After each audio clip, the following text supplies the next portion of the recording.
And there's other steps, of course, involved in bravery moments, including, exploring options, listening, curiosity, right? You are operating in a way that seems inconsistent with how other people experience you. Tell me more about that.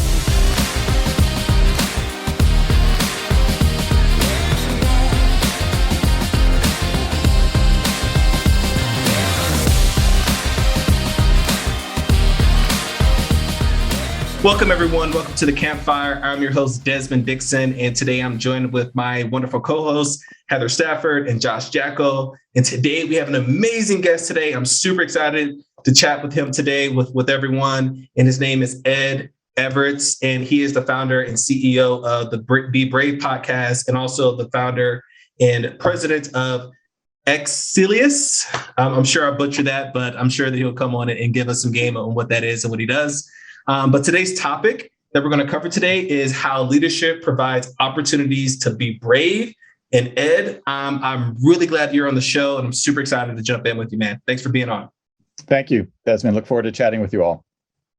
Awesome. So just like all pods, before we get into any strategy or game, like who's Ed? How was Ed made? Like, how did Ed become Ed? And just give us a little bit of background of your journey, man. Well, I started in my corporate career about 25 years ago. And during that journey, spent a number of years in retailing and business-to-business services with a focus in human resources. And I worked in retailers in New England and also a business-to-business service company called Iron Mountain. And I was there for about 10 years. And I left Iron Mountain in 2008. Figured I had exhausted all that I wanted to do in corporate America. And if I went somewhere else, I'd be doing the same thing, just at a different company, and decided to transition to my own independent practice, providing the work that I do today. So today, Desmond, I do one-on-one leadership coaching with successful leaders. I do team coaching and facilitation. So I help teams, kind of really figure out what they want to do, how they want to do it, and how they want to get there. Most teams are undermanaged and underled, and they need help. And then I also do small business strategy. So I help small businesses who are at some kind of pivot point, either due to new geography or new acquisition or new products and services, figure out how to grow and continue to evolve. So, those are three ways today that I interact in the marketplace, in addition to the twice per week podcast, Be Brave at Work, that you mentioned earlier. Yeah, that's awesome. I love your pod, man. And I have so many questions that I want to ask you. So like, what was that moment, in your professional career, or that epiphany moment that inspired you to, to start your Be Brave podcast? Like, what was, how did that become the making of it is right now? Like, let's unpack that a bit. Sure. I spent a number of years growing my coaching business. And then about 3 or 4 years ago, decided I wanted to do more public speaking, and tried to get on the hamster wheel of public speaking, which I realized very early on was like doing coaching all over again, which is building relationships and building a reputation and starting from scratch. And it just didn't work. I didn't have the time or the energy to kind of do it all over again after building a successful practice. I also then had coffee with a colleague of mine whom I worked with in a retail organization 20 years ago. We had not seen each other in 20 years, and we had stayed connected via LinkedIn, et cetera. And during coffee, while I was asking him what he was doing in his career, and he was a communication specialist, he said he was starting a podcast production company. And I said something innocent like, wow, I've always wanted to do a podcast. And, he said, you're in. Let's do one. And I said, well, I don't know how to do one. I've never done one. I don't even know where to start. And he said, I'll help you. We'll get it all set. He then asked, well, what would you want to talk about? And, candidly, Desmond, the answer came very quickly. And this is something that I had struggled with throughout my corporate career. And oftentimes that's why we work on something, because we ourselves aren't necessarily good at it and we want to get better. And we figure if we work on it, we'll get better. And I said, I'd love to talk about bravery at work. Many of the clients that I've had need to be braver in order to do what they wanted to do. So I began this podcast called Be Brave at Work. It used to be released once per week, but we had such an inventory that we moved to twice per week. And as I mentioned earlier today, release podcasts every Monday and Thursday. Man, it's so cool. And I have so many questions in relationship to like bravery and leadership. And so I guess I'll start off with this with like a broad umbrella, and then we'll chunk down and get more specific into some certain things. So what is like your like how would you describe like how leadership can use the opportunity to be brave? So like how would you describe that to the audience?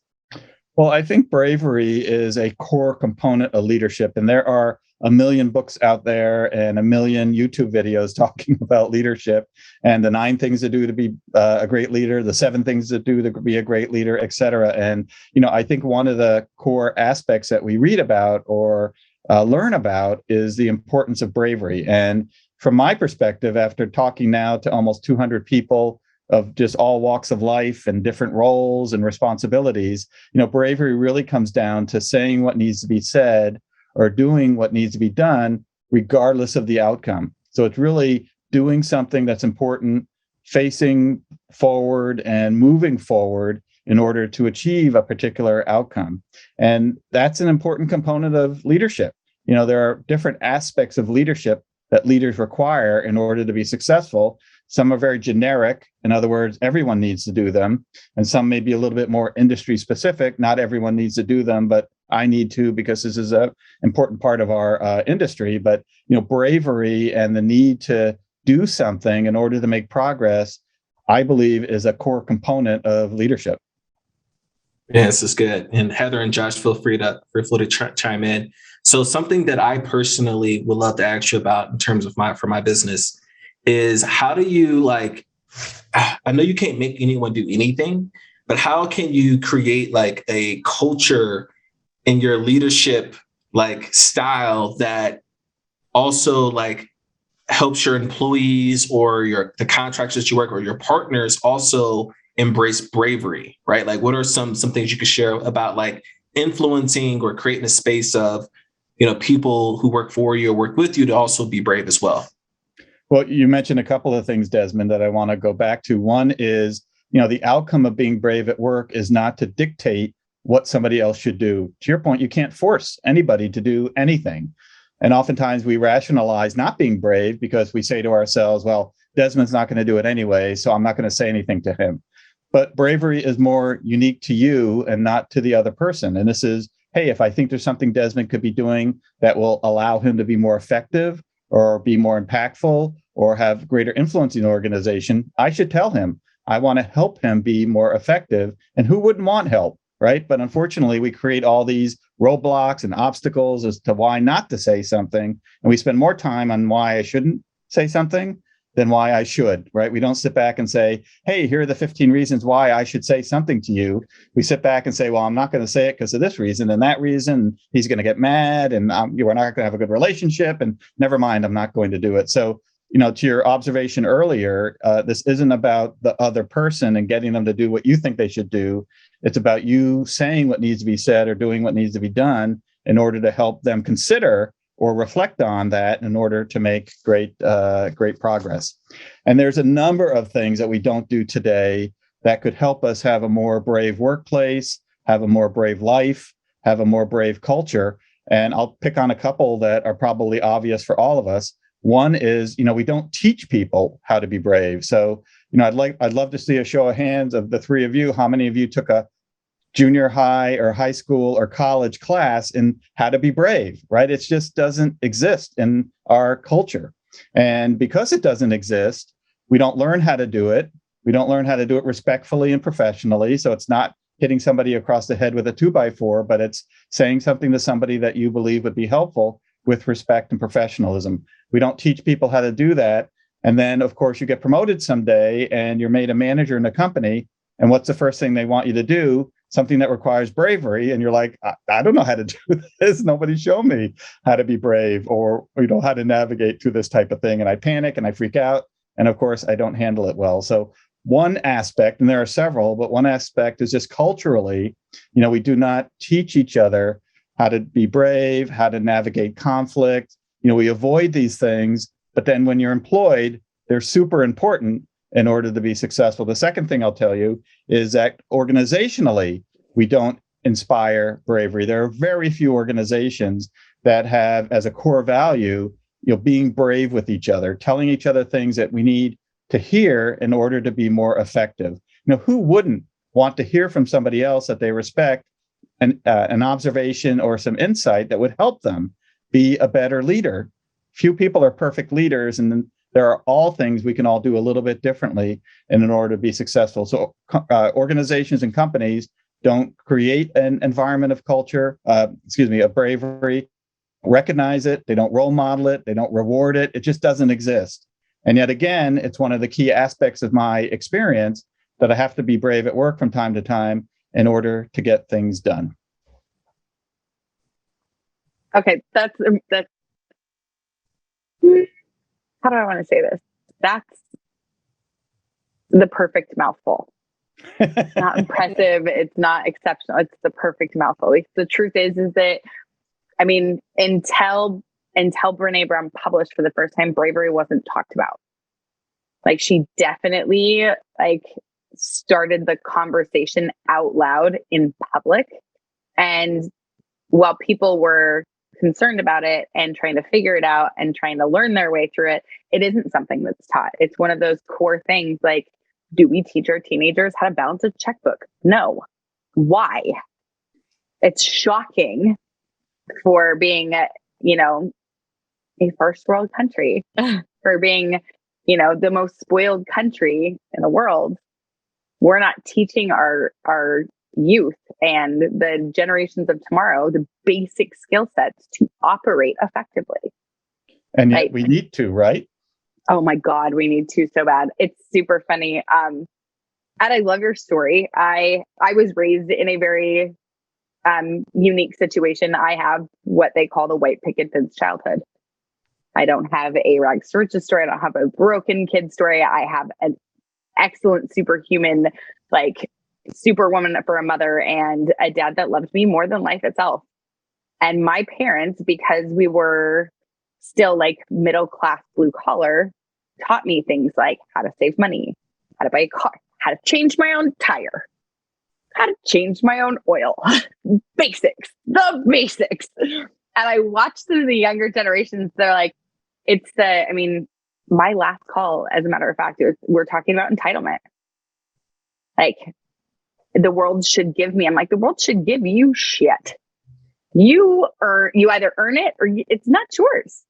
And if we're saying that you must earn what you get in life, are we giving you the fundamental skills and tools in which to earn that? No. So whose fault is it really? Right. And you mentioned, just quickly to go back, Heather, Brené Brown, and, one of the words that she also introduced into our culture and continues to try to introduce, because I don't think it's fully baked in yet, is vulnerability. And vulnerability in some ways is needed to be brave, because if I'm going to come to you and tell you something that's hard for you to hear, and I do it with respect and courtesy, you need to be vulnerable enough to welcome it and be open to it.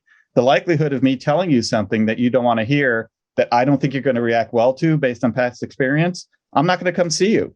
It could be something very obvious or something very compelling, but if I think you're going to blow up at me, I'm not going to come and talk to you, because it's not worth it.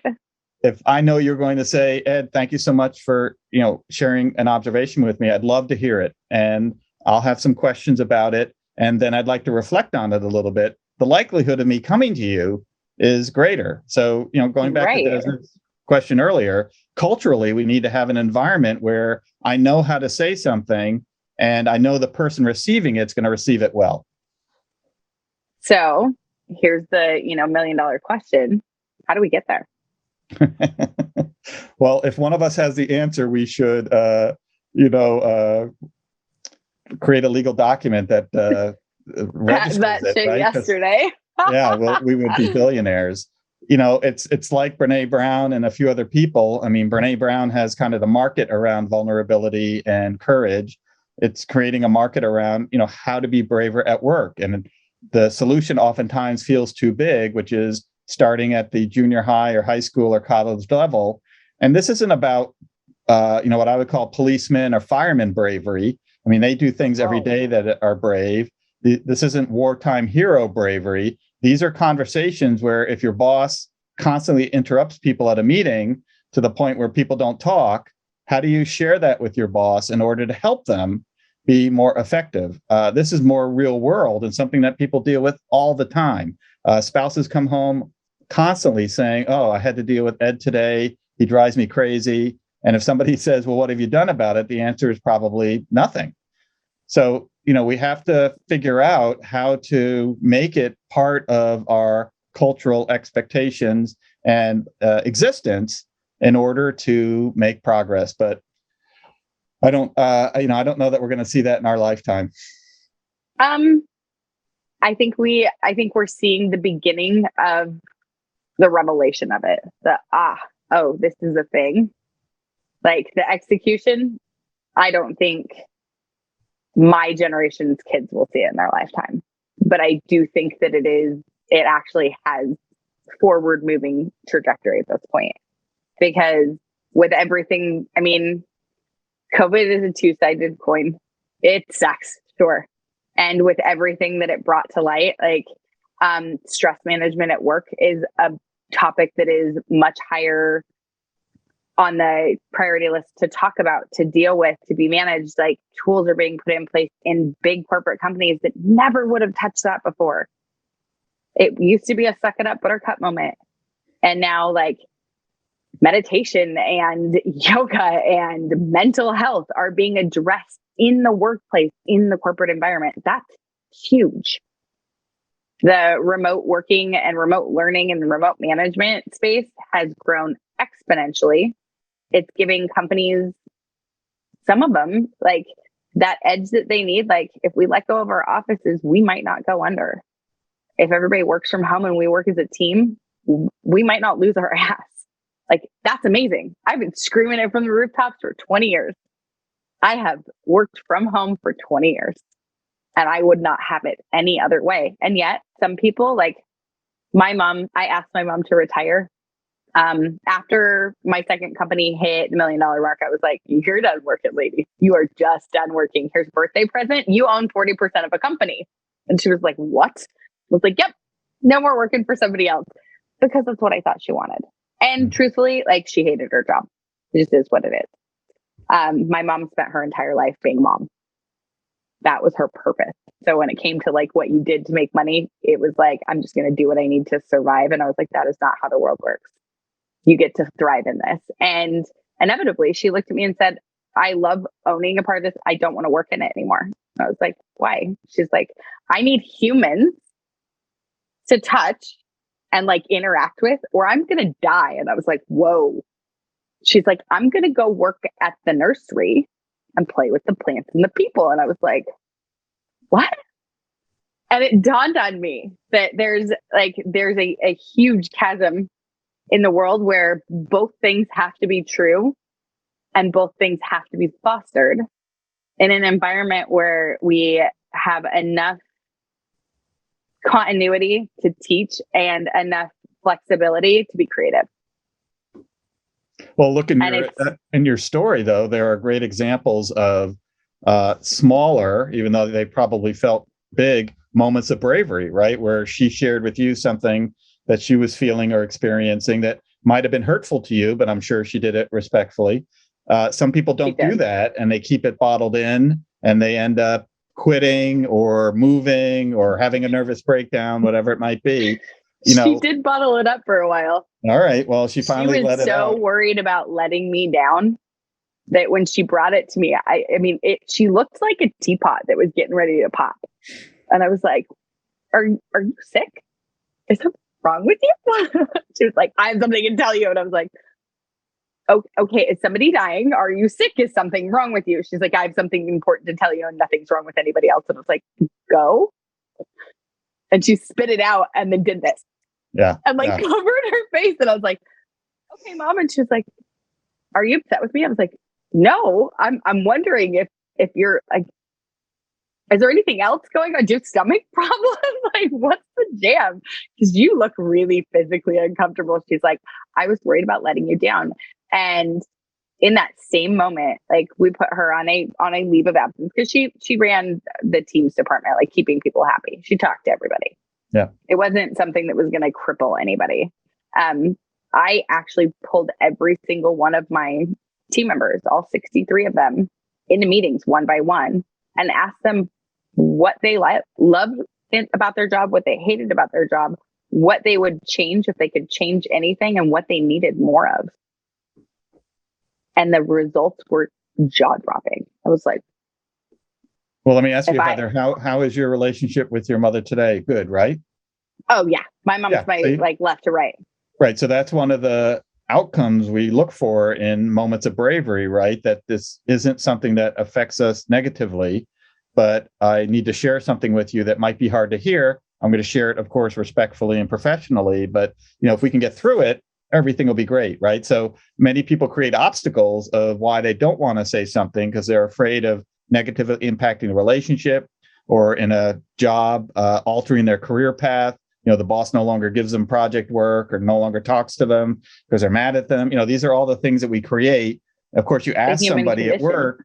Yeah, you ask somebody at work, can you give me an example of someone to whom that's happened? They rarely can, because it's fantasy, right? It just doesn't happen if you present it to your boss respectfully and professionally. And the key thing you need to do, and it sounds like your mother sort of did this, is also to ask for permission. So you walk up to a Desmond and say, hey, Desmond, I wanted to give you some feedback about the meeting this morning. Are you open to hearing it? Because Desmond might say, you know what, I'd love to hear it, but I've got to get ready for a meeting. Or, hey, I'm not having a really good day today, so I don't think right now is the right time. Can we do it tomorrow? But if you don't ask for permission, you might be hitting them at a point where they're not listening or aren't in the right frame of mind to listen, and it doesn't work. So, it's important to always, and this is true in coaching and so many other things that we do, to say, everything. Hey, yeah, can I give you some feedback about something? And if the person says yes, the likelihood of them receiving it well is significantly greater. Higher. Versus not. Oh, that's amazing. Yeah, it's a really good point. Like permission. Like it is so interesting. Like over the last 20 years, I've worked in a handful of industries, pretty wide and broad, everything from like design and computers and software and tech to coaching, consulting, business growth, going public, selling companies, like you name it. It's kind of a mixed bag. I've built some teams and coached some teams. And one of the things that I've noticed across the board is that people do not realize that permission it's available, it's possible, it's required everywhere. It's not an employee asking their boss for permission. It goes the other way too. Like permission, the human condition requires somebody to ask permission to anything. It's a right. It's something people should get. And most people we've been conditioned and taught, like in the past, to respect your elders. Mm-hmm. Yes and no. Respect is a two-way street, just like friendship and love and everything else. 100% of things are possible 100% of the time, but it is all very much a choice. And people don't realize that there's a lot of choice in the world to make it either better or worse. But I 100% of it's in our realm of responsibility. Like you have access to it. You control that. I think life is about choices. And I'll go one deeper with you, Heather, which is it's not also asking for permission, but oftentimes in moments of bravery, it's giving yourself permission in order to do something, right? Hey, I need to talk to Heather about something. I'm going to give myself permission to do it. I'm going to be okay delivering it. I'm going to think it out, right? Give yourself permission to do what it is that you need to do. Don't always just look for permission, but I think a very effective tool you can do is to give yourself permission. Going back to Desmond's question earlier, I mean, that's a leadership behavior, right? Knowing that you need to have a tough conversation with somebody, not procrastinating on it, not avoiding it, but talking to them as soon as you can, because I need that information in order to make progress. And the number one thing I tell people is if you procrastinate and not say something to somebody that needs to be said, and you wait like a year and you say to them, I've been experiencing this for some time, the first thing that person is going to say is, why didn't you tell me sooner, right? Why didn't you tell me when you first knew this? And I'm going to come up with all these. Well, I didn't want to hurt your feelings. I was really afraid of having it right. And it's going to be like, well, that's not helpful. I wish you had told me a year ago. So, asking for permission, talking always with respect and professionalism. And there's other steps, of course, involved in bravery moments, including, exploring options, listening, curiosity, right? You are operating in a way that seems inconsistent with how other people experience you. Tell me more about that. Why do you approach it that way? They may have a story that's interesting or compelling to the outcome, right? So I'm throwing a lot in there, but those are all things that you can do to ensure a bravery conversation is handled well. Oh my God, I love it. Yeah, dude, this is great. And I want to kind of flip the script and pivot a little bit to something else regarding bravery. So backstory, my first boss ever, my very first day out, like little pup outside of college, right? When they let you, they let you in, you got the puppy dog eyes, you're meeting everyone, right? My boss at the time brought me into his office. He sat me down to some drawings and all this other stuff. And he said, "You know what, Desmond?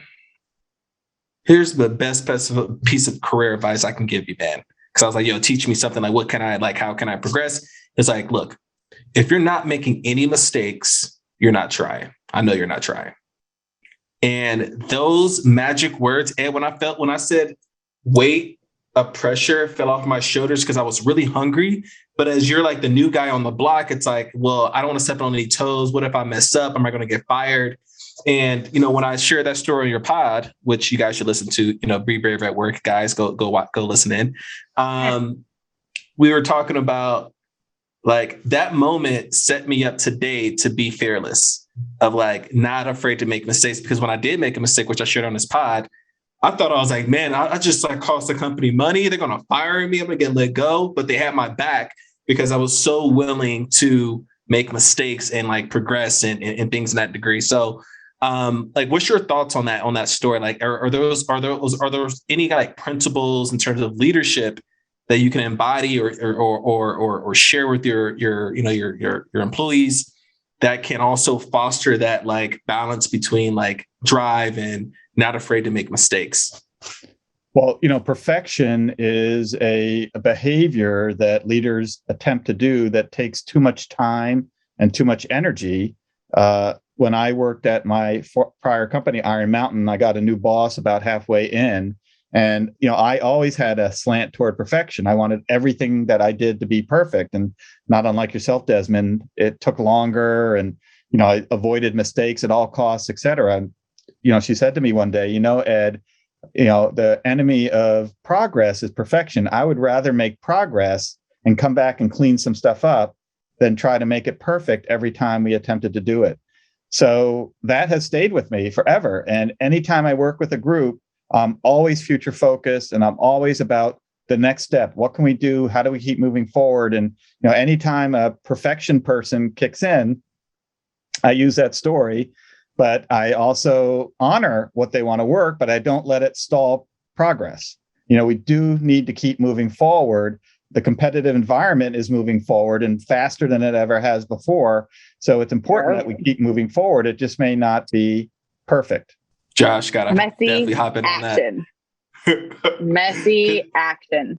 You guys, we've talked about this probably over the last 4 or 5 episodes. Something in the episode has always led to messy action.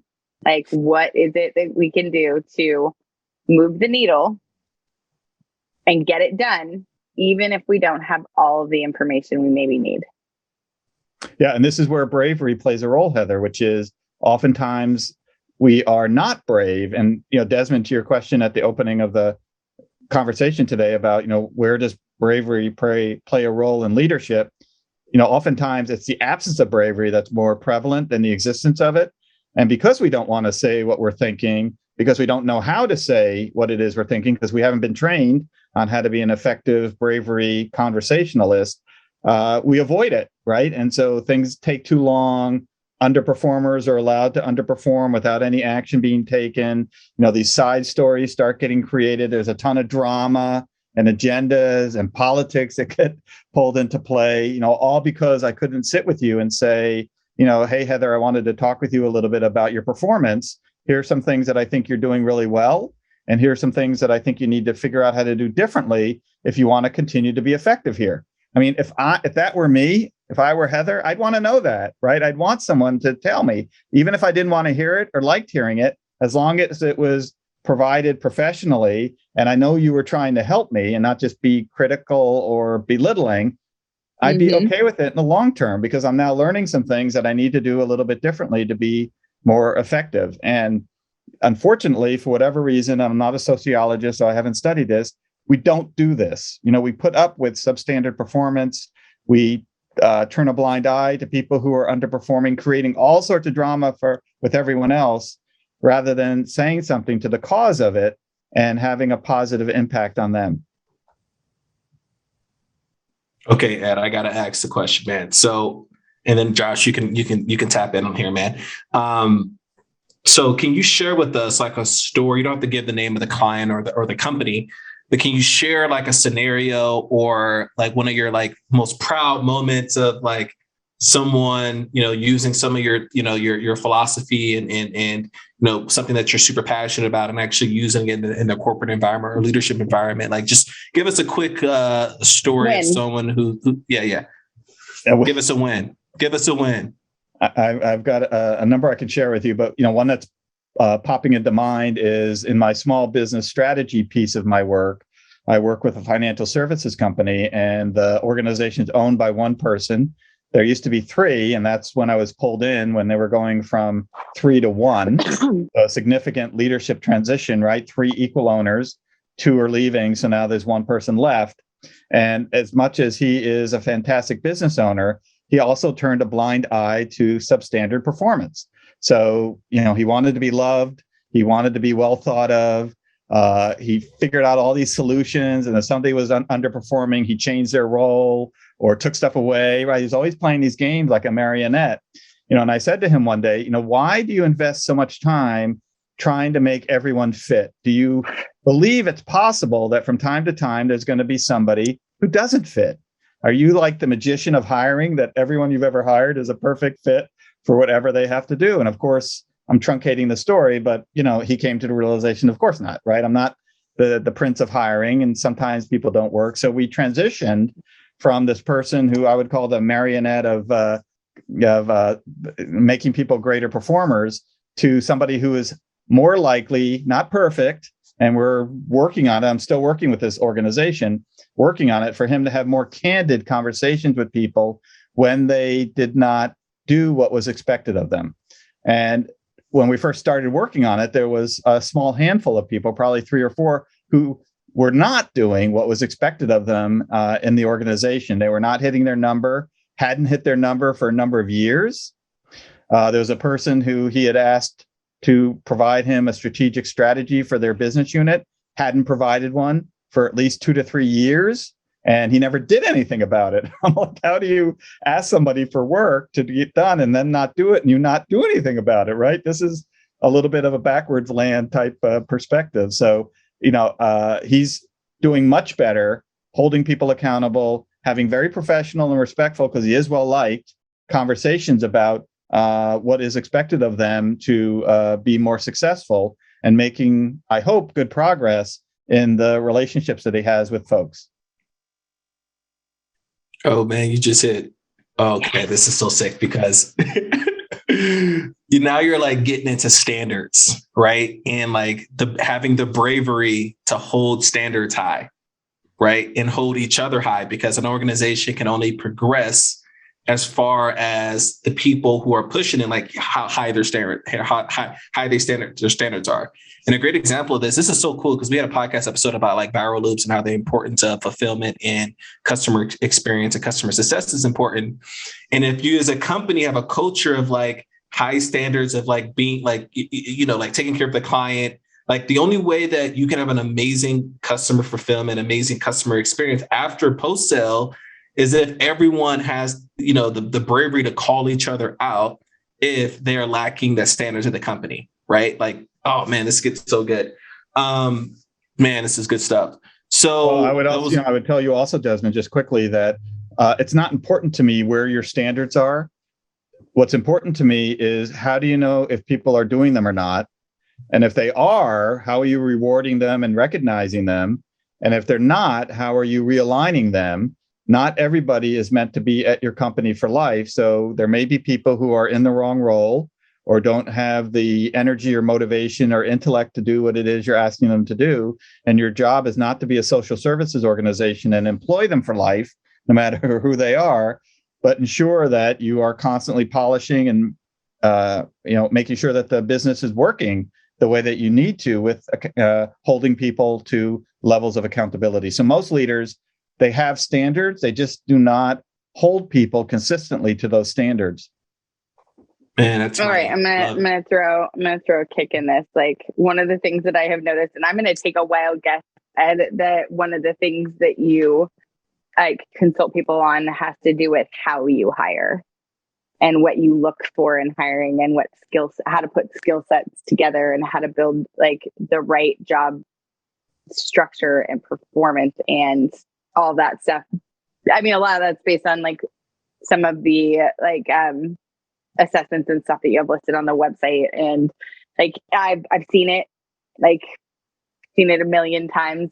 We did a lot of personality and strength and natural skill set assessments prior to letting somebody even apply for a job when I was running a bigger company. Like, it was just, I want to see what you're made of. And then let's see if what you're made of has the pieces and parts for what we need. And you place people based on what really actually works, not somebody who, because I can talk my way into any job. Like, watch me. I can talk my way into any job. Doesn't matter if I've got the educational background for it or not, you'll still hire me. And will I do a good job? No. Mm-hmm. And when you put somebody in that job, like, depending on what kind of a conversationalist or communicator someone is, or how educated they are in the world of communication and NLP and quite a few other things, like, an employee can talk their way into like the perfect little spot where they're really not actually doing anything. And business owners will hold a standard, but that's the standard they hold themselves to. They don't hold their employees to it because they're still quite sure that I don't know how to find somebody that can do it better than I can. So I'm just going to hold myself to that standard. Well, if you think getting bravery into the workplace is challenging, a whole nother column of activity is performance management, which is, how do you ensure people know how they're performing on a regular basis, not once a year in December, but on a regular basis, based on client feedback, based on colleague feedback, based on your own observations. And this is where bravery plays a role, which is finding ways to share with people both what's going well and also what they're not doing. It's another funny cultural reality for all of us. And this may be just in the United States of America, but, anytime we do something well, it's expected. And so we don't tell people, hey, thank you so much for doing this. This was great. I had our postman this morning thank me because I shoveled a little pathway between the sidewalk and the street so he could come through, because there's like a 4-foot thing of snow and there's no way to get through it. Well, I said, hey, thank you. I appreciate that. He was the only person I dug it for, and he took a moment to thank me today, which I thought was great.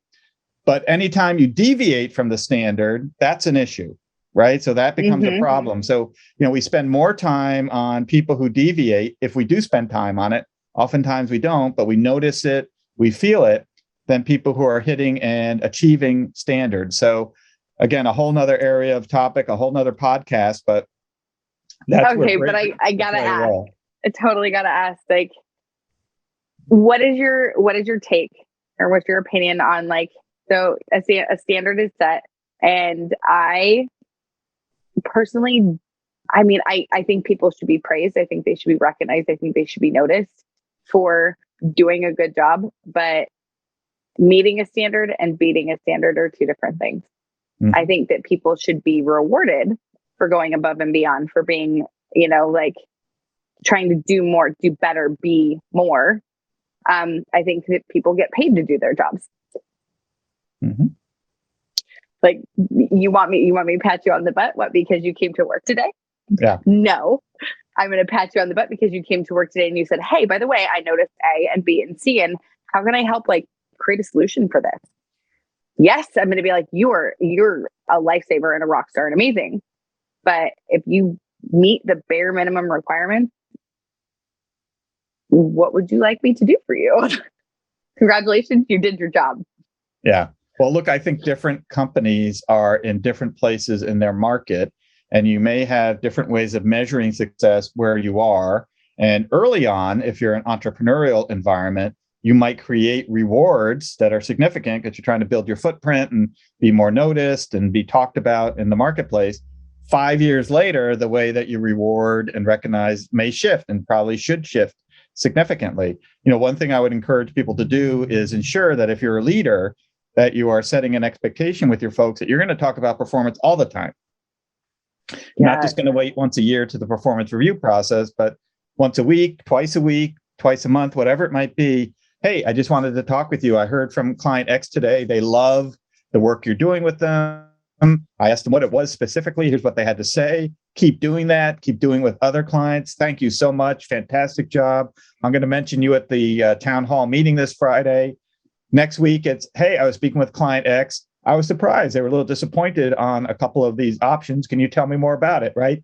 But the important thing isn't congratulating them or criticizing them. It's talking about it and having a relationship where you talk about it on a regular basis. Constantly. So that you can ensure that you're having a positive influence on them. Nobody is perfect, and they need to know when they don't do something the way that they should so they can fix it. Ed, you're on fire, man. And we could definitely have another podcast on performance. Oh, I think that's a really great. Yeah. So Ed, if you want to, welcome to come back later this year, but I think that's something we should definitely like dive into. So before we end off, just something that I thought was super interesting from earlier that you said, Ed, and then also Heather that you brought up was Brené's Brown vulnerability. And man, as a leader, because I have a few full-time people, and I know that like vulnerability is so important in order to foster their vulnerability, right? In order to like admit mistakes or, be brave enough to do something that they never done before to learn. And also telling them, hey, like I tell them up front, like, hey, look, I know that this is something new you're doing, or you're not strong here yet, but I'm giving you this deadline and I'm challenging you to do this because I see what's possible for you. Right. And so like, I hate to say house money, but it's almost like you have nothing to lose, right? And everything possible to gain. And I just thought that was really cool with the vulnerability and how much that plays so important with bravery, especially as a leader, right? I think that's super important. So before we head off, Ed, like what's one piece of advice that you would love to leave with our audience around, in relationship to leadership and bravery? Yeah, the one piece of advice I would leave, Desmond, is that you should find time and opportunity once or twice a year, not frequently, but just once or twice a year, to ask your boss what's one or two things you could do differently to be more effective, rather than wait to have someone come tell you. If they do come tell you, because oftentimes they won't, pursue it and ask them, what's one or two things I could be doing differently, not better or worse, but differently to be more effective. Some bosses will look at you like the proverbial doe in the headlights and say, I don't know, and say, no worries. If you could think about it a little bit, that would be great. Some may have an answer right away and say, hey, thanks for the question. There's a couple of things that I've been wanting to share with you. Others may say, no, you're perfect. I can't imagine you changing anything. And say, hey, I appreciate that feedback, but if you could watch or observe, I'd love to know, because nobody's perfect and everybody could do something a little bit differently. So what that does is inspires people to have more conversations about how they're doing and what they're doing, to make it more of kind of a weekly or monthly conversation versus something that doesn't happen as often as it should. I love that. Do you think the opposite? So let's say if you have an employees, do you think the opposite's true as well? Absolutely. The home run you hit is when, after asking your boss that a couple of times in the year, that your boss says, you've asked me that a few times. I've loved the conversation. What about you? What's one or two things you think I could do differently? Then it's nirvana, right? Because now you're both sharing observations and you can say, hey, thanks for asking. There's a couple of things I'd love to share with you. Of course, you ask for permission. Are you open to hearing it? And they say yes. And now you have established this type of relationship where you both can share with each other things that they can do differently in order to be more effective. Boom. And so that's Nirvana. Nirvana. That I love is it. beautiful. Yeah. Absolutely beautiful. So Ed, I'm sure that everybody in the audience is now going, okay, so how do I get started? How do I fix this? What do I look at? How do you want people to check you out? Where do you want them to go? And what would be the best way to connect with you if they're like, oh shit, this is exactly what I need? The best place to go is my website, which is www.excelius.com. And that's EXCELLIUS.com. All Ed is there. So contact information, book information, etc. is all there. Awesome. So you guys, if this landed for you, if it resonated for you, if this totally brought you to the floor, which I'm sure it did with most of you, especially you younger entrepreneurs that are newer in business that have teams, and you're going am I supposed to pull this bananas together? I am lost. This is where you start. This is absolutely where you start. It's learning the pathway to communicating better, being vulnerable and honest and respectful and brave and openness in this is so key.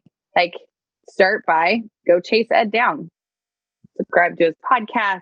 He's got some amazing resources on his website. I did totally geek out on it before the podcast. I was like, oh my God, he's got this and he's got this and he's got this. And we will definitely be doing a follow-up pod down the line on performance and how that works. And I'd also like to get a podcast on the book to talk about personality factors in business and hiring, because that is such a big topic. It is. Boom. So don't forget to give us that beautiful rating, a review, leave a comment, email us any questions that you may have. And if you're listening to this and you want to come play in the sandbox like Ed and have some fun with us, feel free to go to campfirecapitalism.com/guest and let's plan the possibility. It's been nice, everyone. Thanks for coming, Ed. And we're gone. See ya. Bye, guys.